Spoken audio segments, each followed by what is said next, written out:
पर बिंदिया सोहेली कि माई हो कि माई हो कि माई हो कहिलू गजब शिकार रूपावा मनवा मोहेली कि माई हो कहिली गजब सिंगार रूपावा मनवा मोहेली। साड़ी के अचारा में मैया लागेला हीरा मोती मोती मोती। तीनों लोग आ 10 दिशा में चमकेला एकर ज्योति ज्योति ज्योति। साड़ी के अचारा में मैया लागेला हीरा मोती मोती। तीनों लोग आ 10 दिशा में चमकेला एकर ज्योति ज्योति।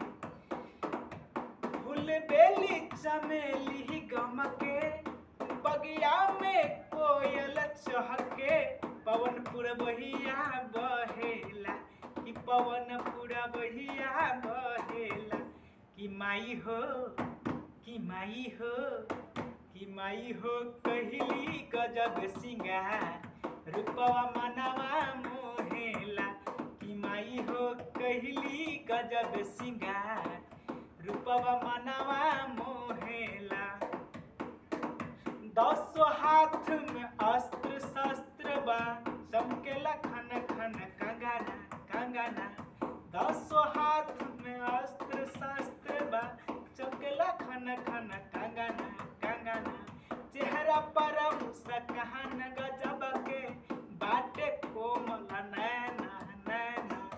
चेहरा पर मुस्कान गजब के चमके कोयल नैना नैना। बाजरुन झुन पाँव बहजनिया चरण पाँव बहजनिया।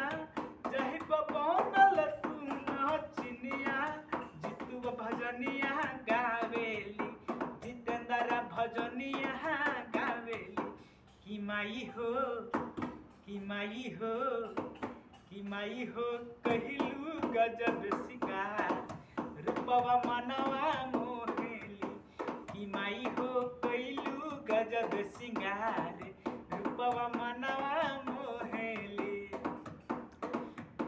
कि माई हो कहिली गजब सिंगार रूपवा मनवा मोहेली कि माई हो कहिली गजब सिंगार रूपवा मनवा मोहेली कि माई हो कहिली गजब सिंगार रूपवा मनवा मोहेली। दोस्तों, अगर ये वीडियो अच्छा लगे तो सिंगर जीतू जितेंद्र को आगे बढ़ाइए। आप लोग का सपोर्ट का ज़रूरत है, आगे बढ़ाइए। स्टेबल पर बजाकर अभी गा रहा हूँ मैं। लाइव में अगर आप लोग सपोर्ट करेंगे तो लाइव में मैं नाल पर भी बजाऊंगा, स्टेज शो भी करूंगा और गाना भी रिलीज करूंगा। ये मेरा वादा है। मैं सिंगर जीतू जितेंद्र आप सभी को प्रणाम करता हूँ।